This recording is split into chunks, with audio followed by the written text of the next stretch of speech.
ನಮಸ್ಕಾರ. ಇವತ್ತಿನ ಈ ವಿಶೇಷ ವಿಶ್ಲೇಷಣೆಗೆ ಸ್ವಾಗತ. ಒಂದು ದೊಡ್ಡ ಕೋಣೆ, ಅಲ್ಲಿ ನೂರಾರು ಜನರಿದ್ದಾರೆ. ಎಲ್ಲರೂ ನಗುತ್ತಾ ಸಂಭ್ರಮಿಸುತ್ತಿದ್ದಾರೆ. ಆ ದೃಶ್ಯವನ್ನೊಮ್ಮೆ ಕಣ್ಮುಂದೆ ತಂದುಕೊಳ್ಳಿ. ಆ ಗುಂಪಿನ ಮಧ್ಯೆ ಇರುವ ಧನುರಾಶಿಯವರು ಮಾತ್ರ ಯಾರೋ ತಮ್ಮನ್ನು ಕಟ್ಟಿ ಹಾಕಿದಂತೆ ವಿಪರೀತ ಏಕಾಂಗಿತನವನ್ನು ಅನುಭವಿಸುತ್ತಿರುತ್ತಾರೆ. ಸುತ್ತಮುತ್ತ ಎಷ್ಟೇ ನಗು ಇದ್ದರೂ ಅವರ ಮನಸ್ಸಿನ ಒಳಗಡೆ ಒಂದು ಮಾತು ಮೌನವಾಗಿ ಅಳುತ್ತಿರುತ್ತದೆ. ಎಲ್ಲರೊಂದಿಗಿದ್ದರೂ ಎಲ್ಲರಿಂದಲೂ ದೂರ ಉಳಿಯುವ ಧನುರಾಶಿಯವರ ಈ ವಿಚಿತ್ರ ಸ್ವಭಾವದ ಹಿಂದೆ ಯಾರೂ ಊಹಿಸಲಾಗದ ಒಂದು ಮಹಾ ರಹಸ್ಯ ಅಡಗಿದೆ. ಅದನ್ನೇ ನಾವಿಂದು ಬಿಚ್ಚಿಡಲಿದ್ದೇವೆ. ಇಲ್ಲಿ ಮೂಡುವ ಅತಿ ದೊಡ್ಡ ಪ್ರಶ್ನೆ ಮತ್ತು ಅನೇಕರ ಕಾಣದ ಕಣ್ಣೀರನ್ನು ಪ್ರತಿನಿಧಿಸುವ ಪ್ರಶ್ನೆಯೆಂದರೆ, ತಾವು ಒಳ್ಳೆಯದನ್ನೇ ಮಾಡಿದ್ರೂ ಎಲ್ಲರಿಂದ ದೂರ ಉಳಿಯುವುದು ಏಕೆ? ನಾನು ಈ ಜಗತ್ತಿಗೆ ಸೇರಿದವನೇ ಅಲ್ವಾ ಅನ್ನೋ ಒಂದು ಮೌನ ಆಕ್ರಂದನ ಧನುರಾಶಿಯವರಲ್ಲಿ ಸದಾ ಕಾಡುತ್ತಿರುತ್ತದೆ. ತಾವು ಯಾರಿಗೂ ಮೋಸ ಮಾಡಿಲ್ಲ, ಎಲ್ಲರಿಗೂ ಒಳ್ಳೆಯದನ್ನೇ ಬಯಸಿದ್ರು, ಕೊನೆಗೆ ನಾವೇ ಯಾಕೆ ವಿಲನಾಡ್ತಿದೀವಿ ಅನ್ನೋ ಗೊಂದಲ ಅವರದ್ದು. ಅತಿಯಾಗಿ ಪ್ರೀತಿಸಿದವರು, ಜೀವಕ್ಕಿಂತ ಹೆಚ್ಚಾಗಿ ನಂಬಿದವರು ತಮ್ಮನ್ನು ದೂರ ತಳ್ಳಿದಾಗ ಅವರು ಅನುಭವಿಸುವ ಆ ನೋವಿದೆಯಲ್ಲ, ಅದು ಅಕ್ಷರಶಃ ನರಕ. ಆದರೆ ಈ ದೂರ ಉಳಿಯುವಿಕೆಯ ಹಿಂದೆ ಒಂದು ಅದ್ಭುತವಾದ ಕಾರಣವಿದೆ ಗೊತ್ತಾ? ಇದರ ಅತ್ಯಂತ ಕುತೂಹಲಕಾರಿ ಅಂಶ ಏನೆಂದ್ರೆ, ಅವರು ಒಂಟಿಯಾಗಿರೋದು ಅವರ ಅಹಂಕಾರದಿಂದ ಖಂಡಿತ ಅಲ್ಲ. ಬದಲಾಗಿ ಇದೊಂದು ಬ್ರಹ್ಮಾಂಡದ ಮಹಾಯೋಜನೆಯ ಭಾಗ. ಹೌದು, ಇದು ಅಕ್ಷರಶಃ ಸತ್ಯ. ಈ ಪ್ರತ್ಯೇಕತೆಯ ಹಿಂದೆ ಜಗತ್ತಿನ ಕಣ್ಣಿಗೆ ಕಾಣದ ಒಂದು ದೊಡ್ಡ ರಹಸ್ಯ ಅಡಗಿದೆ. ಇಲ್ಲಿ ನಿಜವಾದ ಸತ್ಯ ಶುರುವಾಗುತ್ತೆ. ಇವತ್ತಿನ ಈ ವಿಶ್ಲೇಷಣೆಯ ಕೊನೆಯ ಹೊತ್ತಿಗೆ ನಿಮ್ಮ ಪ್ರತಿಯೊಂದು ಕಣ್ಣಿನ ಹನಿಗೂ ಒಂದು ಸ್ಪಷ್ಟವಾದ ಉತ್ತರ ಸಿಗಲಿದೆ. ಈ ಒಂಟಿತನದ ಹಿಂದೆ ಅಡಗಿರುವ ಆ ಸತ್ಯವನ್ನ ಕೇಳಿದ್ರೆ ನಿಮಗೆ ನಿಜಕ್ಕೂ ಆಶ್ಚರ್ಯವಾಗುತ್ತೆ. ಇದಕ್ಕೆ ಮುಖ್ಯ ಕಾರಣ ಏನಪ್ಪಾ ಅಂದ್ರೆ, ಸುಳ್ಳು ಹೊಗಳಿಕೆಯ ಜಗತ್ತು ಮತ್ತು ಬೆತ್ತಲೆ ಸತ್ಯದ ನಡುವಿನ ಮಹಾ ಸಂಘರ್ಷ. ಒಂದು ಆಫೀಸ್ ಮೀಟಿಂಗ್ ಅಥವಾ ಯಾವುದಾದ್ರೂ ಫ್ಯಾಮಿಲಿ ಫಂಕ್ಷನ್ ಅನ್ನು ಒಮ್ಮೆ ನೆನಪಿಸ್ಕೊಳ್ಳಿ. ಅಲ್ಲೆಲ್ಲರೂ ಮುಖವಾಡ ಹಾಕ್ಕೊಂಡು ಒಬ್ಬರನ್ನೊಬ್ಬರು ಸುಳ್ಳು ಹೊಗಳಿಕೆಯಿಂದ ಆಕಾಶಕ್ಕೆ ಏರಿಸ್ತಿರ್ತಾರೆ. ಆದ್ರೆ ನಮ್ಮ ಧನುರಾಶಿಯವರು ಆ ಮುಖವಾಡವನ್ನು ಹರಿದು ಬೆತ್ತಲೆ ಸತ್ಯವನ್ನು ಎಲ್ಲರ ಮುಂದೆಯೇ ಹೇಳ್ಬಿಡ್ತಾರೆ. ಸತ್ಯ ಹೇಳಿದ್ದೇ ತಪ್ಪಾಗಿ ಅವರು ಆ ಗುಂಪಿನಿಂದ ಹೊರಹಾಕಲ್ಪಡ್ತಾರೆ. ನೋಡಿ, ಈ ಜಗತ್ತಿಗೆ ಸುಳ್ಳಿನ ಹೊದಗೆ ಬೇಕು, ಆದ್ರೆ ಇವರಿಗೆ ಸತ್ಯದ ನೈಜತೆ ಬೇಕು. ಇದೇ ಅವರನ್ನು ಎಲ್ಲರಿಂದ ದೂರ ಮಾಡುವುದು. ಇದ್ರ ಹಿಂದಿರುವ ಜ್ಯೋತಿಷ್ಯದ ಕಾರಣವನ್ನು ನೋಡೋದಾದ್ರೆ, ದೇವಗುರು ಬೃಹಸ್ಪತಿಯು ಇವರ ಅಧಿಪತಿಯಾಗಿರೋದ್ರಿಂದ ಯಾರಾದ್ರೂ ಕೆಟ್ಟ ಉದ್ದೇಶದಿಂದ ಬಂದ್ರೆ ಅಥವಾ ಸುಳ್ಳು ಹೇಳುತ್ತಿದ್ರೆ ಅದು ಇವರಿಗೆ ತಕ್ಷಣ ಅಂದ್ರೆ ಕ್ಷಣಾರ್ಧದಲ್ಲಿ ಗೊತ್ತಾಗ್ಬಿಡ್ತದೆ. ಜನ ಇವರನ್ನು ಮಂಕು ಮಾಡಲು ಸಾಧ್ಯವೇ ಇಲ್ಲ. ಆದ್ರೆ ಇವರದು ಅಗ್ನಿತತ್ವ ಅಲ್ವಾ? ಹಾಗಾಗಿ ಆ ಸತ್ಯವನ್ನು ನೇರವಾಗಿ ಮುಖಕ್ಕೆ ಹೊಡೆದಂತೆ ಹೇಳಿದಾಗ ಅದು ಎದುರಿಗಿರೋವರ ಅಹಂಕಾರವನ್ನು ಸುಟ್ಟುಬಿಡುತ್ತದೆ. ತಮ್ಮ ಉದ್ದೇಶ ಎಷ್ಟೇ ಒಳ್ಳೆಯದಾಗಿದ್ರೂ ಆ ನೇರ ನುಡಿಯೇ ಇವರನ್ನು ದ್ವೇಷಿಗಳನ್ನಾಗಿ ಮಾಡಿಬಿಡುತ್ತದೆ. ಇಲ್ಲೊಂದು ಮಾತಿದೆ, ಜ್ಞಾನದ ಬೆಳಕು ದಾರಿದೀಪವಾಗಬೇಕೇ ಹೊರತು ಅಹಂಕಾರವನ್ನು ಸುಡಬಾರದು. ಇದು ಧನುರಾಶಿಯವರ ಪಾಲಿಗೆ ಒಂದು ದುರಂತದ ವಿಪರ್ಯಾಸ. ಅವರು ಈ ಜಗತ್ತನ್ನು ಸರಿಪಡಿಸಲು ಹೋಗ್ತಾರೆ, ಆದ್ರೆ ವಾಸ್ತವ ಏನಂದ್ರೆ ಈ ಜಗತ್ತು ಸರಿಹೋಗಲು ಇನ್ನೂ ಸಿದ್ಧವಿಲ್ಲ. ತಮ್ಮ ಒಳ್ಳೆಯ ಉದ್ದೇಶವೇ ಬೇರೆಯವರಿಗೆ ಬೆಂಕಿಯಂತೆ ಕಂಡಾಗ ಅವರು ತೀವ್ರವಾಗಿ ನಿರಾಸೆಗೊಳ್ಳುತ್ತಾರೆ. ನನ್ನನ್ನು ನಿಜವಾಗಿಯೂ ಅರ್ಥ ಮಾಡಿಕೊಳ್ಳುವ ಒಬ್ಬ ವ್ಯಕ್ತಿ ಈ ಇಡೀ ಜಗತ್ನಲ್ಲಿಲ್ವಾ ಅಂತ ಕಿಟಕಿಯ ಬಳಿ ಕುಳಿದು ತಮ್ಮನ್ನೇ ತಾವು ಕೇಳಿಕೊಳ್ಳುವ ಆ ಮೌನ ಇದೆಯಲ್ಲ, ಅದು ಅವರ ಬದುಕಿನ ಅತ್ಯಂತ ಭಾವುಕ ಕ್ಷಣ. ಇದೇ ಗುಣ ಪ್ರೀತಿ ಮತ್ತು ಸಂಬಂಧಗಳ ವಿಷಯದಲ್ಲಿಯೂ ಪ್ರತಿಫಲಿಸುತ್ತದೆ. ಇಲ್ಲಿ ಸ್ವಾತಂತ್ರ್ಯದ ಅನಿವಾರ್ಯತೆ ಬಹಳ ದೊಡ್ಡದು. ಧನುರಾಶಿಯವರು ಒಬ್ಬರನ್ನು ನಿಜವಾಗಿ ಪ್ರೀತಿಸಿದರೆ ಅವರಿಗಾಗಿ ತಮ್ಮ ಪ್ರಾಣವನ್ನೇ ಬೇಕಾದ್ರೂ ತ್ಯಾಗ ಮಾಡ್ತಾರೆ. ಆದರೆ ಅದೇ ಸಂಗಾತಿ ಎಲ್ಲಿದ್ದೆ, ಯಾರ ಜೊತೆ ಇದ್ದೆ ಅಂತ ಪದೇ ಪದೇ ಪ್ರಶ್ನಿಸಿ ಅವರ ಸ್ವಾತಂತ್ರ್ಯವನ್ನು ಕಸಿದುಕೊಳ್ಳಲು ಪ್ರಯತ್ನಿಸಿದರೆ ಆ ಉಸಿರುಗಟ್ಟುವ ವಾತಾವರಣದಿಂದ ಅವರು ತಕ್ಷಣ ಅಂದ್ರೆ ಒಂದೇ ಕ್ಷಣದಲ್ಲಿ ದೂರ ಸರಿದುಬಿಡ್ತಾರೆ. ಅವರು ಸಂಬಂಧಗಳಿಂದ ದೂರ ಹೋಗುವುದು ದ್ವೇಷದಿಂದಲ್ಲ, ಬದಲಾಗಿ ತಮ್ಮ ಮುಕ್ತ ಉಸಿರಾಟವನ್ನು ಉಳಿಸಿಕೊಳ್ಳಲು ಮಾತ್ರ. ಆದ್ರೆ ಒಂದು ವಿಷಯ ನಿಮ್ಗೆ ಗೊತ್ತಾ? ಈ ಒಂಟಿತನ ಅನ್ನೋದು ಕೇವಲ ಯೋಗನೋ ಅಥವಾ ಶಾಪನೋ? ಜ್ಯೋತಿಷ್ಯದ ಪ್ರಕಾರ ಇದು ಪಿತೃಕರ್ಮ ಎಂಬ ಬಹುದೊಡ್ಡ ರಹಸ್ಯವನ್ನು ಬಿಚ್ಚಿಡುತ್ತದೆ.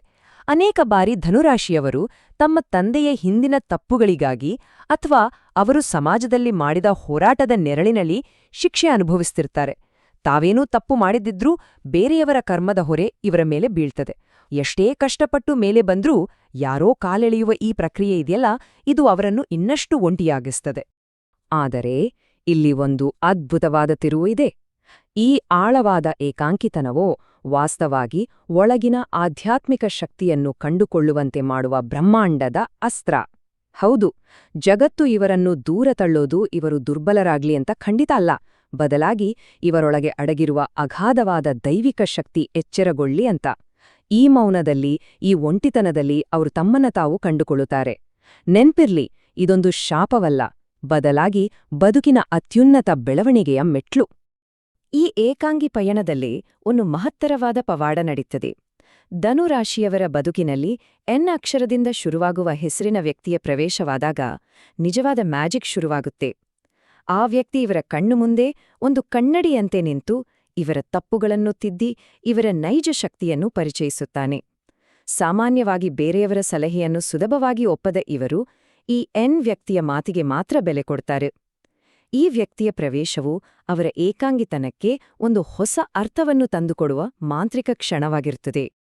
ಹಾಗಾದ್ರೆ ಧನುರಾಶಿಯವರನ್ನು ನಿಜವಾಗಿಯೂ ಅರ್ಥ ಮಾಡಿಕೊಳ್ಳುವವರು ಯಾರು? ಈ ಲೆಕ್ಕಾಚಾರ ನೋಡಿ. ಮೇಷ ಮತ್ತು ಸಿಂಹರಾಶಿಯಂತಹ ಅಗ್ನಿತತ್ವದವರು ಇವರಿಗೆ ಬೇಕಾದ ಆ ಗೌರವ ಮತ್ತು ಸ್ವಾತಂತ್ರ್ಯವನ್ನು ಸಂಪೂರ್ಣವಾಗಿ ನೀಡುತ್ತಾರೆ. ಇನ್ನು ಮಿಥುನ ಕುಂಭರಾಶಿಯವರೊಂದಿಗೂ ಉತ್ತಮ ಬಾಂಧವ್ಯ ಇರುತ್ತದೆ. ಆದರೆ ಕನ್ಯಾ ಅಥವಾ ವೃಷಭರಾಶಿಯವರ ಅತಿಯಾದ ವಿಮರ್ಶೆ ಮತ್ತು ಸ್ಥಿರತೆಯ ನಿರೀಕ್ಷೆಗಳು ಇವರ ವೇಗಕ್ಕೆ ತಡೆಯೊಡ್ಡುತ್ತವೆ. ಯಾರು ಇವರ ಸ್ವಾತಂತ್ರ್ಯವನ್ನು ಆಚರಿಸುತ್ತಾರೋ ಅವರ ಬಳಿ ಮಾತ್ರ ಇವರು ನೆಮ್ಮದಿಯಿಂದ ಇರಬಲ್ಲರು. ಆದರೆ ಇಲ್ಲಿ ಒಂದು ದೊಡ್ಡ ಎಚ್ಚರಿಕೆಯಿದೆ.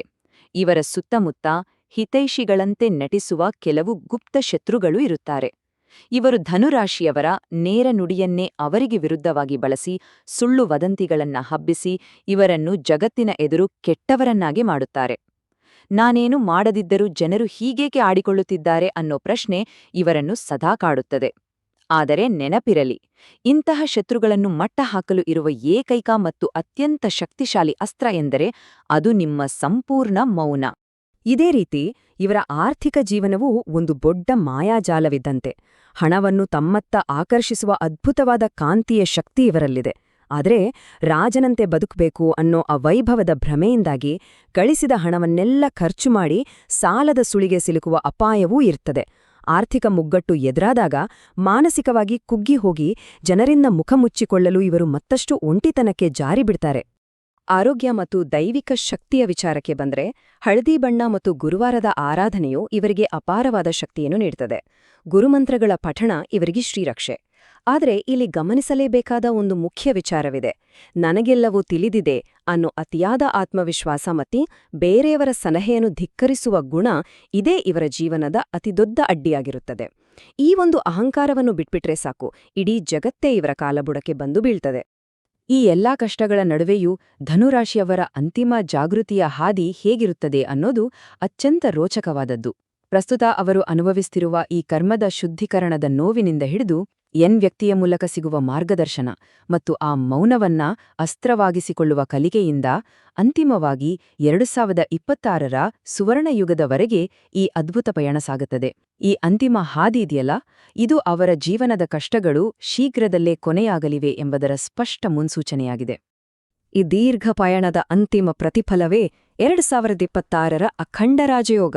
ಹೌದು, 2026ರ ನಂತರ ಬೃಹತ್ ಜ್ಯೋತಿಷ್ಯ ಬದಲಾವಣೆ ನಡೆಯಲಿದ್ದು, ಅಲ್ಲಿಯವರೆಗೆ ಧನುರಾಶಿಯವರು ಪಟ್ಟ ಕಷ್ಟಗಳೆಲ್ಲವೂ ನೀರಿನ ಮೇಲಿನ ಗುಳ್ಳೆಯಂತೆ ಮಾಯವಾಗಲಿವೆ. ಹಣ, ನೆಮ್ಮದಿ ಮತ್ತು ಕಳೆದುಕೊಂಡ ಗೌರವ ಎಲ್ಲವೂ ದುಪ್ಪಟ್ಟಾಗಿ ಮರಳಿ ಬರುವ ಆ ಕಾಲ ಅವರ ಬದುಕಿನ ಅತ್ಯಂತ ಯಶಸ್ವಿ ಮತ್ತು ಸುವರ್ಣ ಅಧ್ಯಾಯವಾಗಲಿದೆ. ಒಂದು ಮಾತಿದೆ, ಧನುರಾಶಿಯವರು ಎಂದರೆ ಸುಟ್ಟು ಬೂದಿಯಾದ್ರೂ ಅದೇ ಬೂದಿಯಿಂದ ಮತ್ತೆ ಜೀವ ತಳೆದು ಹಾರುವ ಫೀನಿಕ್ಸ್ ಹಕ್ಕಿ ಇದ್ದಂತೆ. ಬದುಕಿನಲ್ಲಿ ಎಷ್ಟೇ ಬಾರಿ ಸೋತ್ರೂ ಸತ್ತೇ ಹೋಯ್ತು ಅಂತ ಜಗತ್ತು ಅಂದುಕೊಂಡ್ರೂ ಅಲ್ಲಿಂದಲೇ ಅವರು ಹೊಸ ಇತಿಹಾಸವನ್ನು ಬರೆಯುತ್ತಾರೆ. ಅವರ ಈ ಸುದೀರ್ಘವಾದ ಒಂಟಿತನ ಇದೆಯಲ್ಲ, ಅದು ಕೇವಲ ಒಂದು ಬೃಹತ್ ಯಶಸ್ಸಿನ ಸಿದ್ಧತೆಯಾಗಿತ್ತು ಅಷ್ಟೇ, ಬೇರೇನೂ ಅಲ್ಲ. ಜೀವನದ ಈ ಹಾದಿಯಲ್ಲಿ ಅವರು ಅಂತಿಮವಾಗಿ ಕಂಡುಕೊಳ್ಳುವುದು ಅಧ್ಯಾತ್ಮದ ಶಾಂತಿಯನ್ನು. ಪ್ರಾಪಂಚಿಕ ಸುಖಗಳಿಗಿಂತ ಆಂತರಿಕ ನೆಮ್ಮದಿಯೇ ದೊಡ್ಡದು ಅಂತ ಅವರಿಗೆ ಅರಿವಾಗುತ್ತದೆ. ಮತ್ತೊಂದು ಅತ್ಯಂತ ಪ್ರಮುಖ ವಿಚಾರ ಎಂದರೆ ಅವರ ಮಾತಿನ ಶಕ್ತಿ. ಧನುರಾಶಿಯವರ ಮಾತುಗಳು ಶೀಘ್ರವಾಗಿ ಫಲಿಸುವುದರಿಂದ ಎಷ್ಟೇ ನೋವಿದ್ರೂ ಯಾರಿಗೂ ಶಾಪ ಹಾಕಬಾರದು, ಕೇವಲ ಆಶೀರ್ವಾದ ಮತ್ತು ಪ್ರೀತಿಯನ್ನು ಮಾತ್ರ ಹಂಚಬೇಕು. ಆ ಧನಾತ್ಮಕ ಶಕ್ತಿಯೇ ಅವರನ್ನು ಮತ್ತಷ್ಟು ಎತ್ತರಕ್ಕೆ ಬೆಳೆಸುತ್ತದೆ. ಈ ಎಲ್ಲ ಅಡೆತಡೆಗಳನ್ನು ದಾಟಿ ಅಂತಿಮವಾಗಿ ಜಗತ್ತನ್ನು ಗೆಲ್ಲುವ ಕಾಲ ಈಗ ಸನ್ನಿಹಿತವಾಗಿದೆ. ಕಷ್ಟಗಳನ್ನು ಮೀರಿ ನಿಂತಿರುವ ಆ ಅದ್ಭುತ ಶಕ್ತಿಯ ಬಗ್ಗೆ ಪ್ರತಿಯೊಬ್ಬರಿಗೂ ಹೆಮ್ಮೆ ಇರಲೇಬೇಕು. ಈ ವಿಶ್ಲೇಷಣೆಯಲ್ಲಿ ಕಂಡುಬಂದ ವಿಚಾರಗಳು ನಿಮ್ಮ ಬದುಕಿಗೆ ಹತ್ತಿರವಾಗಿದ್ರೆ ಆ ಅನುಭವಗಳನ್ನು ಕಾಮೆಂಟ್ ವಿಭಾಗದಲ್ಲಿ ಖಂಡಿತ ಹಂಚಿಕೊಳ್ಳಿ. ಈ ವಿಶೇಷವಾದ ಮಾಹಿತಿಯನ್ನು ನಿಮ್ಮ ಪ್ರೀತಿಪಾತ್ರರೊಂದಿಗೆ ಶೇರ್ ಮಾಡಿ ಮತ್ತು ಇಂತಹ ಇನ್ನಷ್ಟು ಆಳವಾದ ರಹಸ್ಯಗಳಿಗಾಗಿ ಚಾನೆಲ್ಗೆ ಸಬ್ಸ್ಕ್ರೈಬ್ ಆಗುವುದನ್ನು ಮರೆಯದಿರಿ. ನಿಮ್ಮ ಬೆಂಬಲ ಸದಾ ಹೀಗೆಯೇ ಇರಲಿ.